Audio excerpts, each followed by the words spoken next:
अन्न व नागरी पुरवठा ग्राहक संरक्षण विभागांतर्गत पुरवठा निरीक्षक गट क संवर्गातील एकूण किती जागा रिक्त आहेत याची आकडेवारी आपल्याकडे उपलब्ध झाली आहे।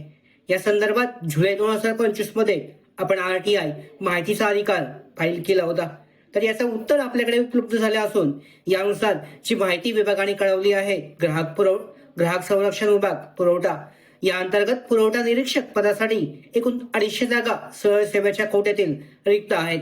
आता भरती प्रक्रिया कधीपर्यंत राबवली जाऊ शकते या संदर्भात सुद्धा आपण RTI अंतर्गत पुन्हा एकदा एक RTI फाईल केलेला आहे। या संदर्भात सुद्धा लवकरच कारवाई जी आहे भरती प्रक्रिया राबवण्यासाठी सरळ सेवेची याबाबतची सुद्धा अपडेट येईल। आता पाहू शकता नवीन जी प्रक्रिया सध्या सुरू आहे या अंतर्गत सगळ्या भरती प्रक्रिया सरळ सेवेच्या कोट्यातील या MPSC कडे वर्ग केले जात आहेत। मग यामध्ये जे पुरवठा निरीक्षक हे पद आहे, या पुरवठा निरीक्षक या पदासाठी जे 250 पदांसाठीची भरती प्रक्रिया आहे 250 जागांसाठीची ही MPSC मार्फत घेतली जाईल का TCS IBPS मार्फत या संदर्भात सुद्धा लवकरच आपल्याकडे अपडेट प्राप्त होईल।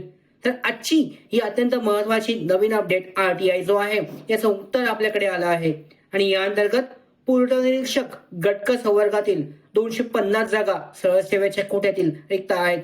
पुढच्या महत्वाच्या अपडेट सुद्धा लवकरच आपल्याकडे प्राप्त होतील। तर अशा महत्वाच्या सगळ्या अपडेट मिळवण्यासाठी नोकर भरतीच्या YouTube चॅनलला सबस्क्राईब करा, त्याचबरोबर बेल आयकॉनला प्रेस करायला सुद्धा विसरू नका। धन्यवाद।